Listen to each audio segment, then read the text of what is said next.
पहले गीता होती है या पहले भागवत होती है या पहले महाभारत होता है? पहले क्या होता है? पहले गीता ज्ञान सुनाया जाता है। गीता ज्ञान सुन करके गोपियां गोप भागते हैं तो भागवत हो जाती है। और जब बड़े बड़े घर की भागती हैं, मान मर्तबे वालों के घर की, तो उन्हें गुस्सा आएगा या नहीं आएगा? गुस्सा आता है। जब उन पदमान मर्तबे वाले कौरवों को और यादवों को गुस्सा आता है तो महाभारी महाभारत युद्ध हो जाता है। तो पहले गीता, बाद में भागवत और बाद में महाभारत। गीता को लोग ज्यादा ध्यान से सुनते हैं। गीता में बड़ा बड़ा मजमा लगता है गीता ज्ञान सुनाने वालों के टाइम, या भागवत के टाइम पर बड़ा मजमा लगता है?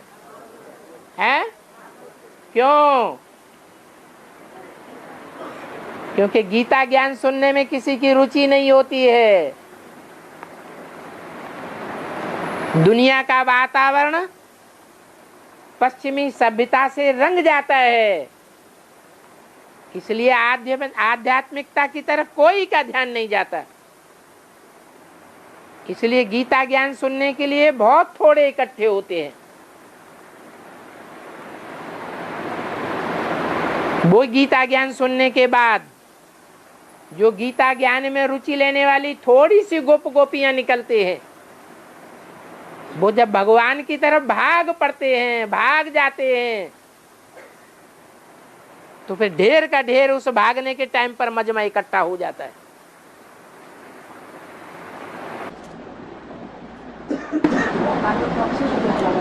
अभी भागवत शुरू हो रही है कि नहीं?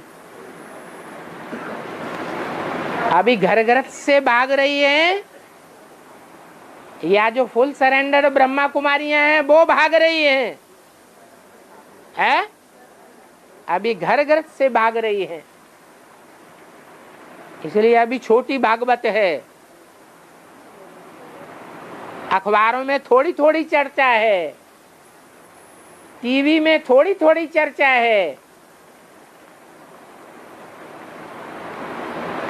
फिर जब रानी मक्खी भागेगी और उसके पीछे हजारों की तादाद में भागेंगी सरेंडर हैंड्स, तो जिनके अंडर दी कंट्रोल वो चल रही है, उनको गुस्सा आएगा या नहीं आएगा?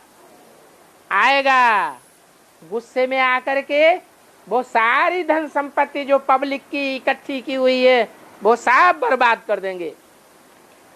मीडिया के पीछे, टीवी चैनल्स के पीछे, प्रशासन के पीछे घूस खुला खिला करके सारी मटिया मेट करेंगे। तो ग्लानि होगी या नहीं होगी?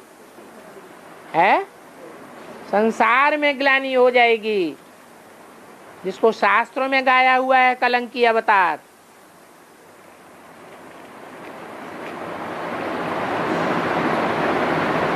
भागवत कथा है। दुनिया में तो लोग भगाने को बुरा काम समझते हैं, वो तो स्थूल रूप से भगा कर ले जाते हैं। यहाँ तो बेहद की बात है। यहाँ बुद्धि को भगाने की बात है या देह को भगाने की बात है? बुद्धि भागती है तो तन अपने आप ही भागता है। फिर महाभारत युद्ध हो जाता है।